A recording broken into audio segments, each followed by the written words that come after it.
네, 안녕하십니까. 조갑제TV 시청자 여러분. 저는 조갑제닷컴의 조셋별입니다. 예, 오늘은 2018년 12월 12일이고요. 현재 오후 3시를 지난 시각입니다. 예, 최근 한 달 사이에 굉장히 많은 대형 사고들이 좀 있었습니다. 예, KT, 아현지사 화재라든가 고양시 백성역에서 발생했던 열수송관 파열.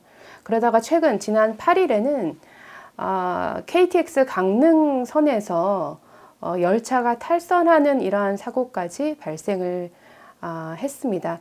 당시 천만다행으로 속도가 이제 100km 정도 수준에서 달리고 있었기 때문에 탈선을 했어도 다행히 인명피해가 많이 일어나지는 않았습니다만, 예, KTX 개통 이후 2011년 이후에 두 번째 발생한 탈선 사고였습니다. 그래서 이 코레일 탈선 KTX 탈선 사고를 두고 많은 책임 공방도 있고요. 그 원인에 대해서 지금 여러 가지 규명을 하고 있는데, 네, 이 사고를 두고 많은 논란이 있었습니다. 야당과 그 언론에서는 이 사고가 전형적인 문재인 정부의 캠코더 인사, 캠코더는 그거죠. 문재인 선거 캠프 출신이고, 또 문재인 정부와 코드가 맞아야 하고 더불어민주당 출신이어야 하는 이런 전형적인 캠코더 인사에 따른 그런 낙하산 인사가 어떤 조직의 어떤 기강 회의를 가져와서 이러한 어떤 사고까지 연결되었다라는 그러한 지적을 많이 했습니다. 예, 물론 그 말도 예, 맞습니다. 이제 낙하산 인사가 낳은 기강 회의, 여기에 그 낙하산 인사가 뭘 했는가, 안 그래도 어느 정도 방만한 경영으로 많이 얘기가 되었던 코레일이라는 이 조직을 더욱 어떤 노조 친화적인 이러한 기업으로 만들어 가다 보니까 거기에서 많이 문제가 발생한 것으로 보이는데요. 예, 일단 어쨌든 이 사고에 대한 책임을 지고 어제 오영식 코레일 사장이 10개월 만에 물러났습니다.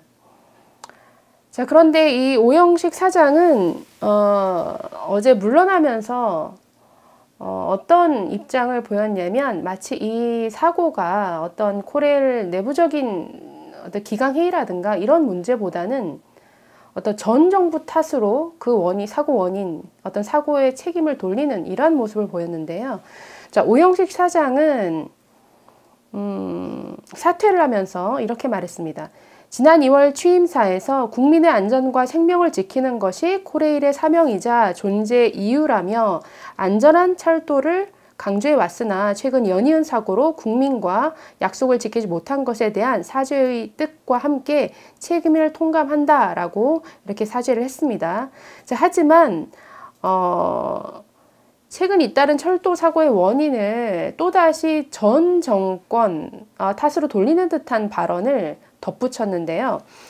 자, 이번 사고가 우리 철도가 처한 본질적인 문제점을 개선할 수 있는 전화 위복의 계기가 되길 바란다. 그러면서 그동안 공기업 선진화라는 미명 아래 추진된 대규모 인력 감축, 과도한 경영 합리화와 민영화, 그리고 상하 분리 등, 여기서 상하 분리라는 것은 과거 철도청에 몰려있던 그 철도 관련 업무를 철도 시설공단과 이 코레일로 분리한 걸 말합니다. 자, 이런 상하 분리 등 우리 철도가 처한 문제가 방치된 게 이번 사고의 근본적인 원인이라는 이러한 논리를 폈습니다. 네, 이것은 지금 오영식 사장의 이러한 과거 정부 책임으로 돌리는 듯한 발언은 지금 철도 노조도 똑같은 철도 노조와도 똑같은 입장에 있는 것인데요. 철도 노조도 이번 사고가 과거 어떤 공기업의 방만한 경영을 개선시킨다라고 취해왔던 전 이명박 정부 시절부터 전 정부들의 일단 공기업 어떤 합리화 방안에 따른 여러 가지 인력 조정이라든가 그런 인력 감축의 일련선상에서 필수적으로 투입되어야 될 안전 그 요원들을 충원하지 못해서 이런 것들이 이런 사고로 이어졌다라고 지금 철도 노조는 주장을 하고 있습니다. 그래서 오영식 사장의 사퇴도 만류하는 입장의 이런 국민청원까지 지금 내고 있는 상태인데요. 과연 전 정부 탓이라고 할 수 있을까요? 여기에 나아가서 문재인 대통령도 여기와 똑같은 입장을 어제 밝히는 듯한 발언을 했는데요. 그것은 뒷부분에서 다시 말씀드리도록 하겠습니다. 자, 과연 사고의 원인을 과거 정부 탓으로 돌리고 있는데 인력 감축으로 인해서 안전점검 인력을 충원하지 못한 것이 주 원인이다 라고 이렇게 지적을 하고 있습니다. 그런데 과연 코레일 측이 이런 전 정부 탓을 할 자격이 있는지는 한번 좀 살펴봐야 할 것 같습니다.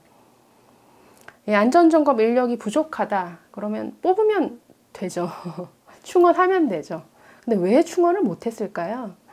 자, 일단 코레일의 지금 상황을 좀 보시면 코레일의 지금 누적 적자는 약 15조 원 규모입니다. 작년에는 약 8,555억 정도의 적자를 기록을 했고요.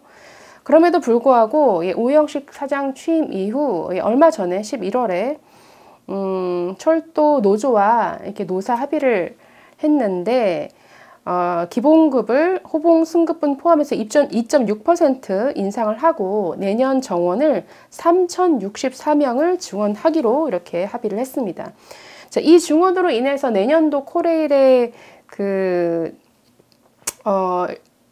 인력 규모가 현재 29,600명에서 내년에는 31,800명으로 늘어나게 되는데요.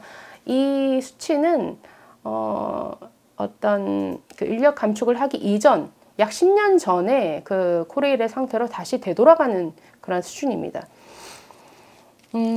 오영식 사장 취임 이후에 일어났던 어떤 일들이 일어났는지 한번 보겠습니다. 다 아시다시피 오영식 사장은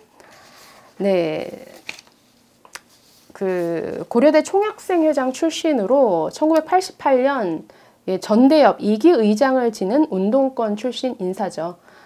전대협 2기 의장을 지냈고 그 다음으로 3기 의장을 물려받은 사람이 현 임종석 청와대 비서실장입니다.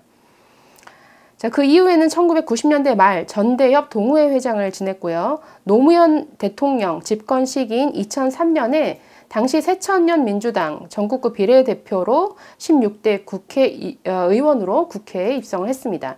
그리고 17, 19대 총선에서도 당선이 돼서 3선 국회의원이 되었죠. 2017년 대선에서는 문재인 대선 캠프의 조직수석본부 본부장을 맡았습니다. 자, 이런 오영식 사장이 취임 이후에 가장 집중했던 일들은 사실은 철도 업무 본연의 어떤 일들이 아니었고요. 남북철도 연결이라든가 비정규직의 승무원 복직, 그러니까 비정규직의 정규직 전환, 그리고 해고됐던 노조원들을 대거 복직시키는 이러한 어떤 노조 친화적인 행보를 보여왔습니다. 그리고 현재의 어떤 경쟁 상태에 있는 SRT를 다시 어떤 통합하겠다. 말하자면 경쟁 체제를 이렇게 허무는 통합 방안을 이렇게 추구를 해 왔었는데요. 자, 취임 첫날 이 오영식 사장이 찾은 곳은 해고자들의 농성장이었습니다. 농성장 방문 이틀 만에 철도 파업 과정에서 해고되었던 98명의 전원 복직을 약속을 했고요. 4월에는 해고 노조원 65명이 1차 복직했습니다. 이들 65명 중에 53명은 지난 6월 특별 승진까지 했는데요. 사실 특별 승진 규정에 특별 승진할 수 있는 그 규정이 있겠죠. 근데 그 규정에 해당되지 않음에도 불구하고 어떤 규정에 근거해서 있냐면 뭐 그 밖에 사장이 필요로 하다고 인정하는 자라는 이런 예외 규정에 근거해서 복직한 사람들을 53명을 특별 승진시켰습니다. 그리고 복직이 확정된 예, 이런 98명 중에 상당수는 지금 파업을 주도하는 이렇게 노조 전임자로 상당 부분 활동하고 있다라고 예, 합니다.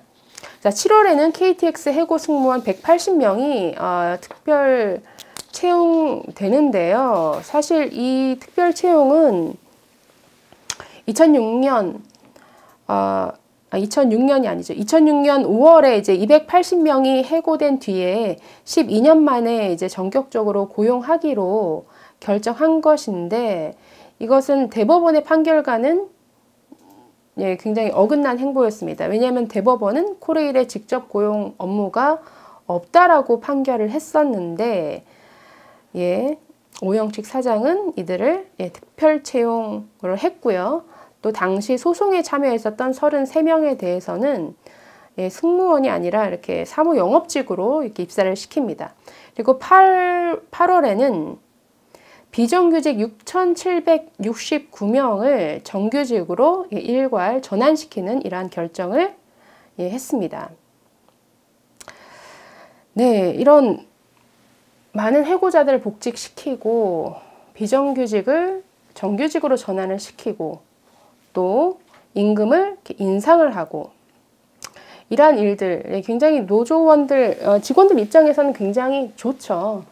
그런데 과연 코레일이 이러한 것들을 감당할 수 있을 만큼 어떤 수익 구조를 가진 그러한 조직인가? 그렇지 않다라는 게 문제죠. 아까도 말씀드렸습니다만 예, 작년에 8,555억 원의 이런 적자를 기록한 곳입니다. 사실은 과거부터 이 철도 이 코레일의 어떤 방만한 경영은 굉장히 많이 언급이 됐었는데요. 그래서 이명박 정부는 이 공기업 방만 경영을 개선하겠다라고 해서 공공기관 선진화 방안을 2009년부터 추진해 왔습니다. 당시 코레일의 경우에는 2009년 5,115명의 정원 감축안을 발표를 했었는데, 당시 이제 정원 한 32,090명 정도의 15.9%에 해당하는 이러한 인력이었습니다. 그렇다고 해서 강제적으로 인력을 구조조정하고 뭐 자르거나 해고한 일은 그렇게 한 것이 아니고요.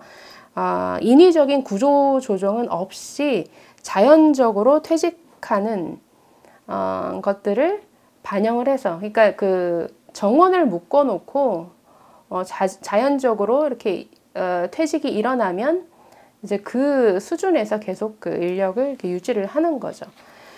자, 이렇게 공공기업 선진화 방안 이후에 어떤 경영을 뭔가 정상화하기 위한, 개선시키기 위한 노력이 이전 정부에도 사실은 계속 있어 왔는데요. 문제는 이 코레일이 굉장히 강성 노조가 유명하다라는 거죠. 민노총 중에서도 굉장히 강성 노조라고 분류가 되는 이 철도 노조가 버티고 있는 이 조직에서 예, 선진화 방안에 의해서 많은 경영 정상화 노력은 있었지만 사실 실질적으로 제대로 이루어진 것 같지는 않습니다. 코레일의 사실 인력 구조가요, 굉장히 비효율적입니다. 2015년까지 약 10년 넘게 자동 근속 승진을 제도를 운영을 해왔었는데요. 보통 7급부터 이제 역장이 될 수 있는 그 3급까지 어떤 이 사람이 성과가 좋든 나쁘든, 이 사람이 어떤 징계를 받았던 안 받았던 상관없이 7급부터 3급까지는 그냥 시간이 가면 자동적으로 승진이 이루어집니다. 그러다 보니까 전체 인원의 약 70%가 3, 4급이 차지하는 너무나 기형적인, 그야말로 이렇게 역삼각형 형태의 이런 구조를 지금 코레일은 보이고 있습니다. 이러다 보니까 전체 매출에서 인건비가 차지하는 비중이 51%를 넘는 조직이 코레일입니다. 예를 들어서 한국도로공사의 경우에는 지난해 매출액 8조 598억 원 중에서 인건비가 차지하는 비중은 4,259억 원, 5.3%에 불과한데, 거기에 비해서 아무리 물론 인건비가 많이 들 수밖에 없는 이런 철도 분야 업무라 하더라도 51%는 너무나 과하다라는 거죠.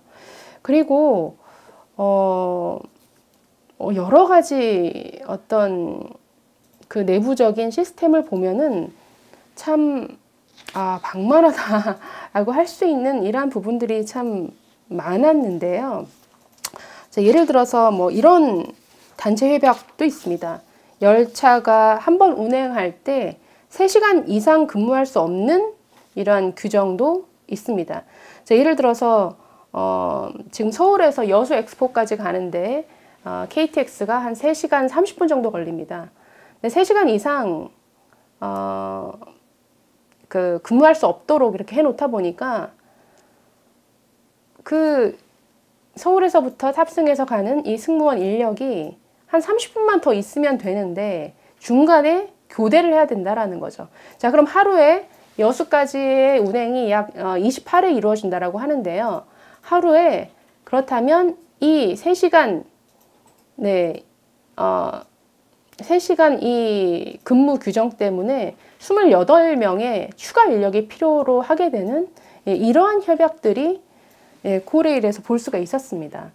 그래서 너무나 비효율적인 이런 인력 운용, 그리고 이것들이 개선되지 않고 그러다 보니 자연히 시간이 지나가면 지나갈수록 이 인건비 부담이 높아질 수밖에 없는, 이렇게 그야말로 방만한 경영이라고 할 수 있는 이러한 일들이 지금 코레일에서 벌어지고 있습니다. 자, 그런데 오영식 사장은 취임 이후에 이러한 노조와 굉장히 가까운 노조 친화적인 이렇게 행보를 보여왔으니 그 조직 기강이라는 게 글쎄요, 경쟁이 없어지는 이러한 회사, 이러한 조직에서 어떤 기강회의라는 것은 너무나 당연한 결과 아니겠습니까? 자, 그래서 이러한 운영 속에서 당연히 어떤 안전 업무를 위한 인력 보충, 또 노후된 시설을 교체하는 이런 쪽으로 투자할 여력이 이렇게 비효율적인 구조에서는 생겨나기가 어렵겠죠. 자, 이러한 것들이 이번 사고의 굉장히 큰 원인이 되지 않았을까라고 생각을 해봅니다. 자, 그런데 어제 문재인 대통령은 이 코레일 사건과 관련해서 수석 보좌관 회의를 주재하면서 뭐라고 했냐면, 자, 철도에 대한 국민 신뢰 회복을 위한 고강도 대책을 마련해 달라라고 했는데 이렇게 덧붙였습니다. 혹시라도 승객 안전보다 기관의 이윤과 성과를 앞세운 결과가 아닌지 살펴보기 바란다라고 주문을 했습니다. 지금 오영식 사장은 과거 정부의 공공기관 선진화 방안 탓을 했는데요. 이 문재인 대통령은 혹시라도 이 조직이 과도하게 이윤 추구를 한 것 아닌가, 또 성과 추구를 한 것 아닌가, 이것이 사고의 원인이진 않나 라는 것을 살펴보라는 굉장히 엉뚱한 탓을 이렇게 하고 하셨습니다. 네, 이거는 네, 이 정부가 사실 그동안 여러 가지 경제정책이라든가 이런 데서 과거 정부 탓을 굉장히 많이 해왔었는데요. 이 문제에 있어서도 뼈아픈 자기 반성과 그동안의 어떤 방만한 이런 부분들을 돌아보기보다는 엉뚱한 데서 어떤 원인을 찾고 있는 것 같습니다. 자, 시장경제 체제에서 어떤 이윤, 성과 추구는 모든 기업의 어떤 본질이죠. 공기업도 마찬가지죠. 성과를 추구를 하다 보면 아무래도 경쟁력에 관심을 갖게 되죠. 남보다 조금이라도 더 우위의 경쟁력을 유지하기 위해서 끊임없이 자기 혁신을 할 수밖에 없습니다. 자, 그런데 이런 이윤, 이러한 성과 추구를 어떤 죄악시한다? 그래서 경쟁을 배제시키는 이러한 일들을 한다. 이러한 것들이 이루어지는 조직에서 당연히 기강회의가 나타날 수밖에 없죠. 그 결과는 최근 잇따른 10건 이상의 열차 사고로 비상경영 체제를 선포했음에도 불구하고 이런 대형 사고를 낳는 이런 모습을 보였습니다. 정말 뭔가 나사 풀린 상태까지 간 것이 아닌가라는 생각이 들었는데요. 어떤 이윤 추구와 안전이라는 것이 상충되는 개념이 아니죠. 우리가 항공사에서도 알 수 있듯이 이익을 많이 내는 그러한 항공사일수록 오히려 안전에 있어서도 더욱 철저한 모습을 보입니다. 반면 내부적으로도 어떤 개인과 개인 간의 어떤 경쟁할 필요가 없고 경쟁이 사라지고 조직과 조직 간의 외부적으로도 어떤 경쟁할 대상이 없는 이러한 경쟁이 배제된 이러한 상태에서의 어떤 조직이 정말 이런 안전을 무엇보다도 철저히 점검하고 또 점검하는 이러한 기강이 어떤 살아있을 리가 있겠는가라는 생각이 들었습니다. 그래서 이번 사고를 통해서 글쎄요, 전 정부 탓을 할 것이 아니라 이 코레일 모든 조직 그리고 철도 노조까지 무엇이 문제인지를 그 원인을 정확히 찾아보고 그 문제를 고쳐 나가야겠죠. 그런데 글쎄요, 이렇게 노조가 강하게 버티고 있는 곳에서 얼마나 개선이 이루어질지는 두고 봐야 할 것 같습니다. 네, 감사합니다.